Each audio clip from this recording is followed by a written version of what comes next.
Hello, everybody, and welcome back to the Welcome Home podcast. I'm your host, Gina Romero, author of the book Welcome Home, A Guide to Homemaking from the Heart. And today I am so excited to introduce to you someone who has been my friend, a mentor, a coach, a guide, Julia Fikse. We met at church, years ago, right, Julia? Yeah, years. Yeah. Years.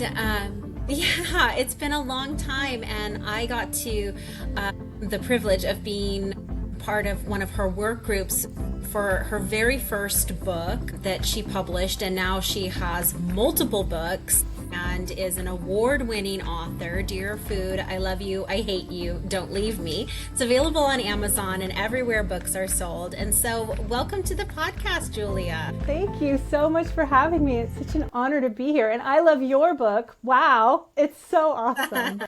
Thank you. I appreciate that. Definitely, I think there's something really special about being a Christian writer, because the Lord is speaking through these works, right? And I know that you have so much to talk about when it comes to food and keeping our sanity, and what you are a hardworking wife and mama, just like my listeners. And so, and you also, something that would be interesting for my listeners to know, you also ministered to me with my daughter's health crisis and micro prematurity, because that was your situation with your daughters, and it is not the average story to have an infant. And in your case, you had twins, two infants that you and your husband adopted, that are on feeding tubes and needing, swallowing therapy and all of these random things that no one would even think about. And now, the most amazing of all amazing things, your daughters watch my daughter in the nursery at church. So cool. And they I just love her it. to pieces, yes. I know.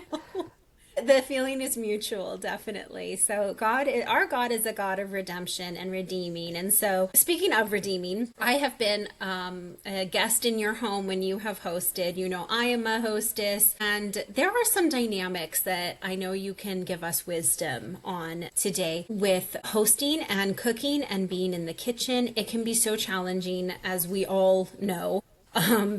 To be in and around and among the food, different types of food. Usually you kind of go a little more high caliber or a little more high calorie when it comes to preparing things to serve to guests. And that's not just, even considering the cookies we bake for our kids, or, the brownies we make for the potluck or the what have you at school. I mean, Valentine's Day is right around the corner at the time of recording this episode. And so there's just a lot going on. And you have some thoughts for us on how to kind of keep it together, be grounded, be in the spirit, use tools and know-how when you are preparing food. Oftentimes I'll get into the kitchen about 2 hours before I need to serve.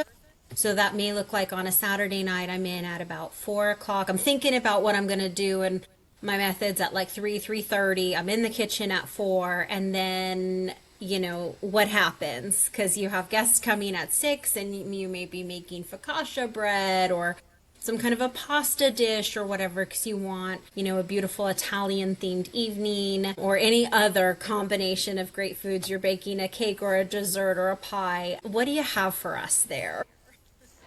Wow, you've hit on something that is so practical and real for us as hostesses and even moms as we prepare dinner for our kids every night and our husbands.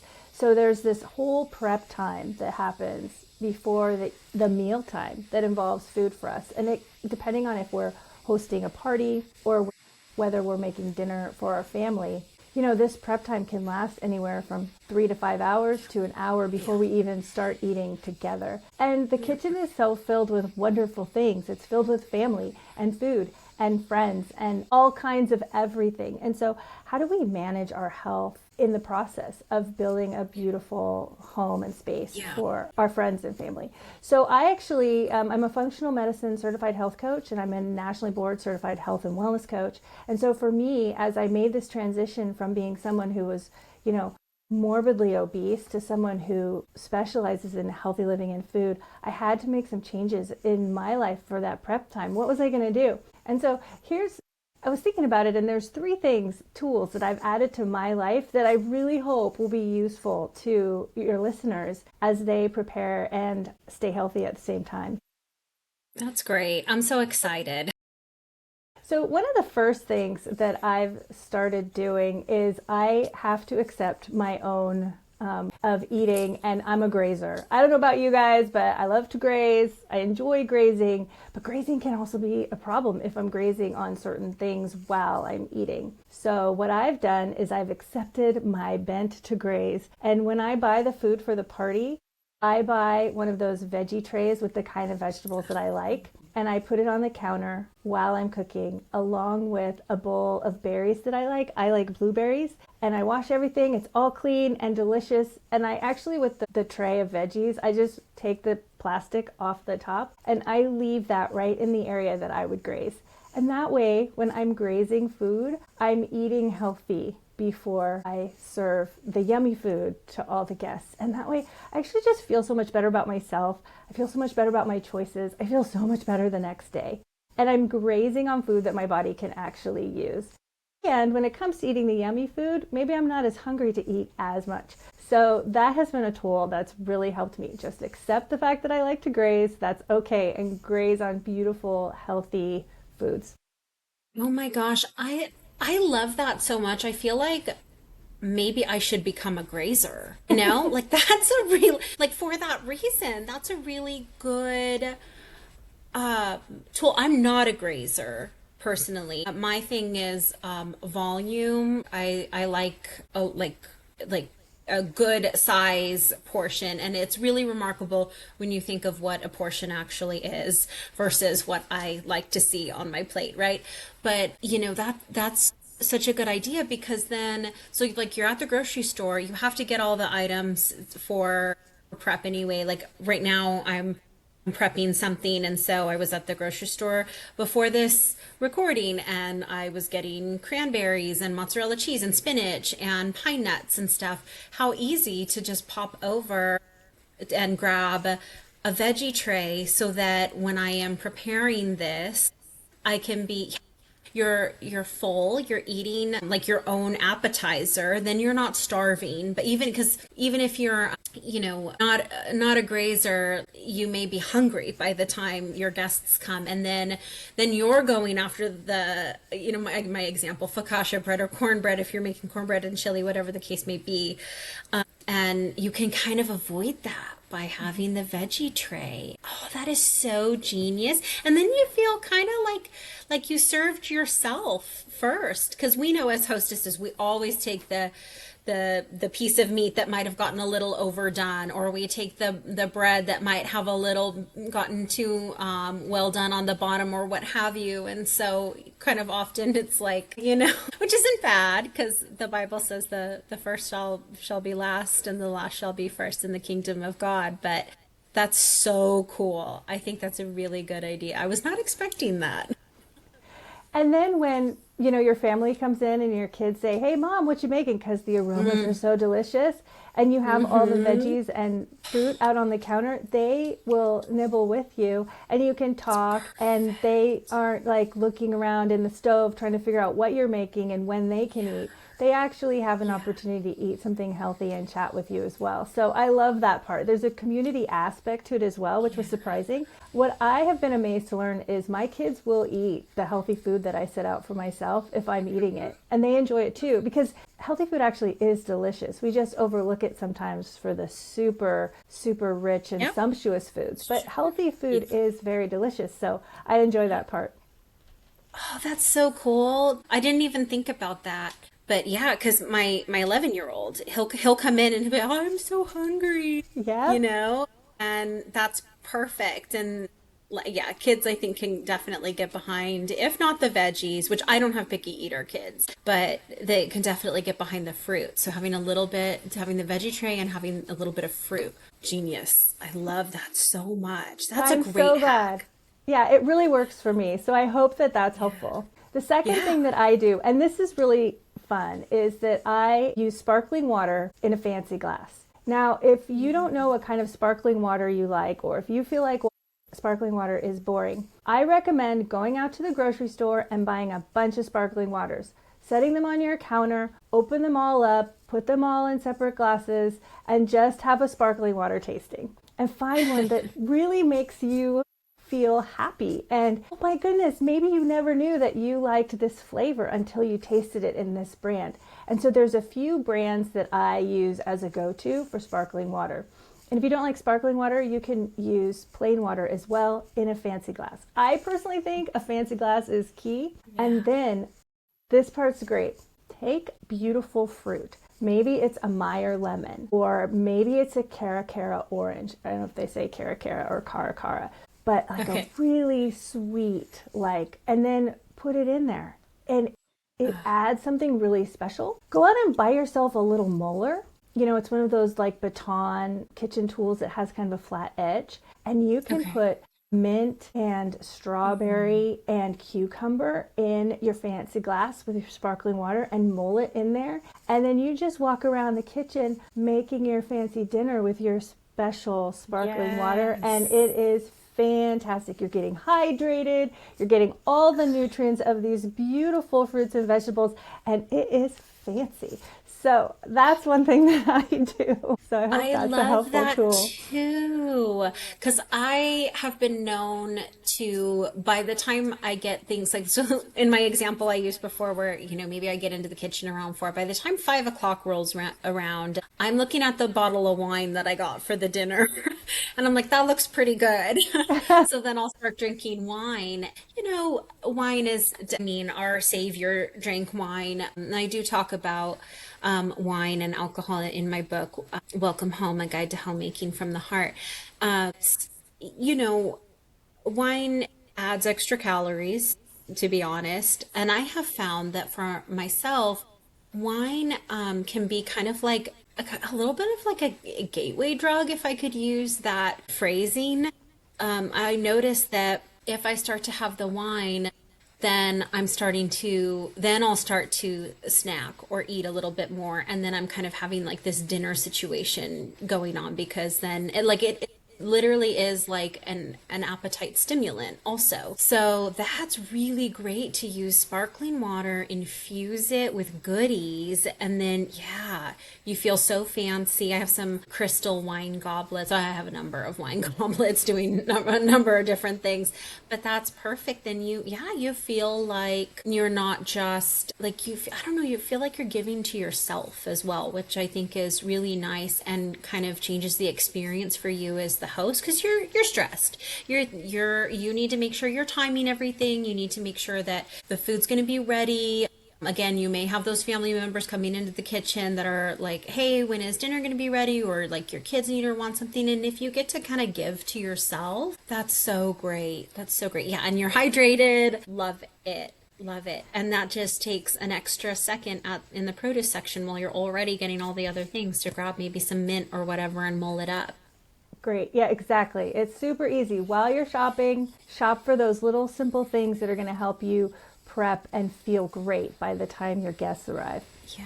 You mentioned a really interesting thing, Gina. You talked about stress. And the reality, as much as we love hosting, and we love hosting, there is an element of stress to it, of coming from all sides. There's pressure for time. There's pressure that the food turns out good. There's our family coming in and asking us questions. And I mean, the list goes on. And as much as we love it, we can have those tense moments. And that's why this third tool has been so useful for me. So I take rosemary, fresh rosemary, and actually I grow it now because I was using it in my meals and for this purpose often enough that I found that it was useful just to have a pot of it in my home or outside. And basically what I do is I clip a sprig of rosemary or a couple sprigs and I put them in a vase. And then I take a bit and I press it into my hands so I get all the oils and the aroma of the rosemary on my hands.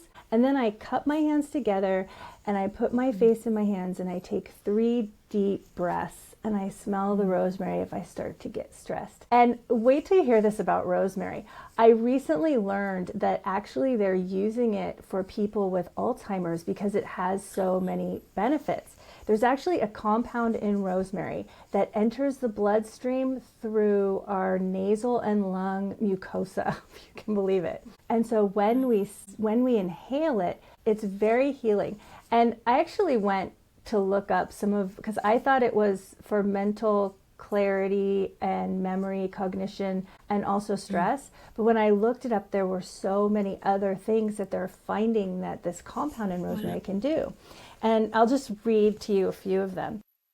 Yeah, It's please. known to help enhance memory, it reduces stress, it improves mood, yay. It Yes. gives us respiratory support, it helps with pain and inflammation management, and improves circulation. And these are just a few of the things they're discovering about rosemary as we inhale it into our nose and our lungs and it gets into our bloodstream, what it can do for us. And I was so excited. So rosemary is a third tool that I have just found really helps me enjoy the moment, take a deep breath, and get back to the process of hosting and having fun. That is awesome. I wouldn't have thought about that. We have rosemary, I feel like it's all over the place, but we definitely have 6 very large, mature bushes in an area of our front yard. We're a corner lot, so a lot of yardage, as I call it.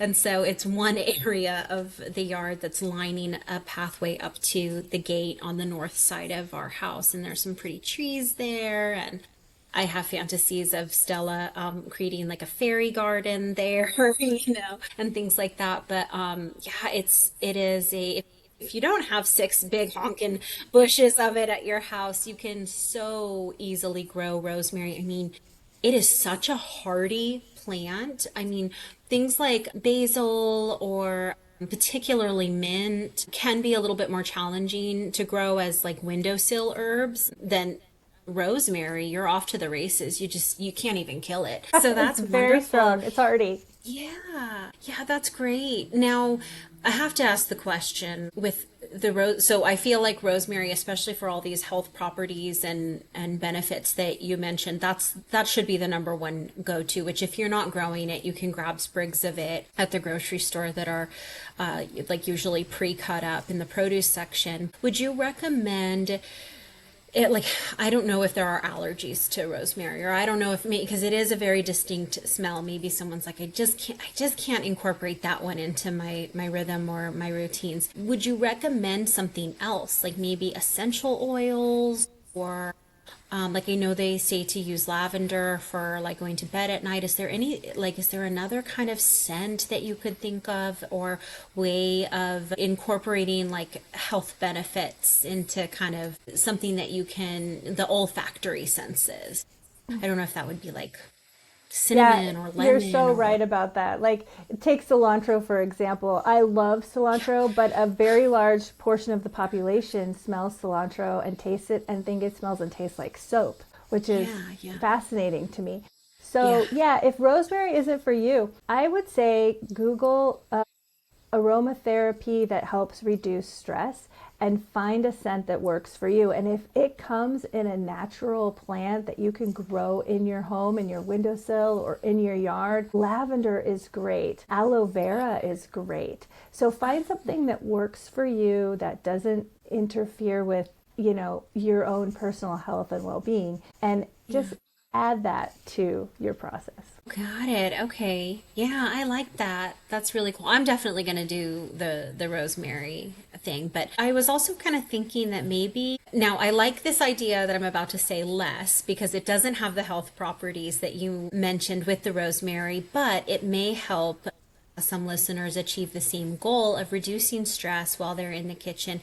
And that could be like a simmer pot. I talk about creating home ambiance in the 5th chapter of my book called Hosting, and different ways that you can kind of create you want to think of like the 5 senses when you're, well, I guess even 6 senses for us is believers with, having the Holy Spirit and the spiritual sensibility around you, because the Bible does have so much to say about hosting and practicing hospitality. But maybe like a simmer pot would work where you're throwing in some cinnamon, some orange, what have you, and having that going. I know some people swear by like reed diffusers. I'm not that girl. That I get why some people would have them. There can be allergies and things like that.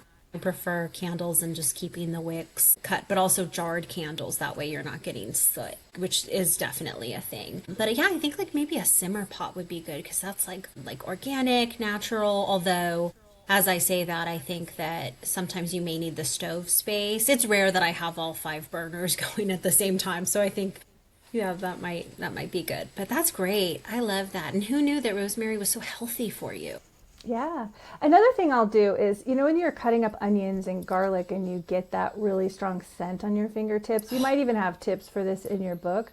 But when I put salt in my hand and I squeeze like a lemon wedge and rind in the salt and I clean my hands with it to take off that strong smell, and I rinse it off and I can put that lemon back on my hands and rub it in and get the lemon oils and just take a deep breath of that too. So kind of as you're enjoying your cooking and all the beautiful things that you're putting into your food in your simmer pot, having those moments just to stop and breathe in something really delicious and healthy and maybe say a prayer or thank God for the moment. Oh, I love that. That's amazing. I thought where you were going to take the thing about the onion is how intense the smell can be and how Yeah. it can get into your mouth while Uh-huh. you're working with it. I noticed some are stronger than others, but I have two hacks for it on that front. But I am going to start using the salt on my hands. That's a good idea. I'll refrigerate the onion beforehand. That Oh, really good will cut idea. down.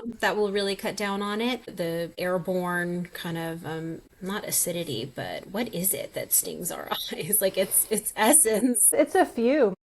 The fume, yes, the fume. And then the other thing you can do is have a candle right by where you're cooking. The flame and the heat from the candle will burn up the fumes before it gets to your Oh, eyes. that's a great So idea. you can do that too. Yeah, I learned that from Martha Stewart like years ago.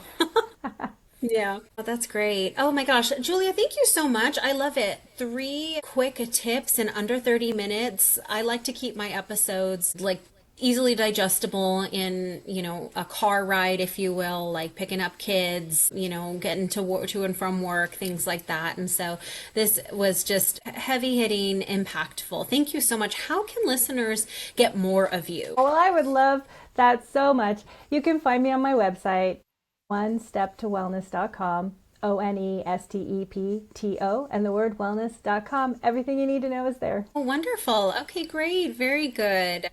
Thank you so much for being a part of the Welcome Home podcast, Julia. I just appreciate you so much. Well, I just appreciate you too. And your book is beautiful and I love it and I have just like soaked it in. It is just Oh, spectacular. Thank you for writing it. Thank you for taking the time to share all that beauty with us. And I just wish you the best success with it. And thank you for having me. It truly is an honor. good. Oh, thank you so much. All right, everyone. This is just bye for now, and we'll see you next time. Bye.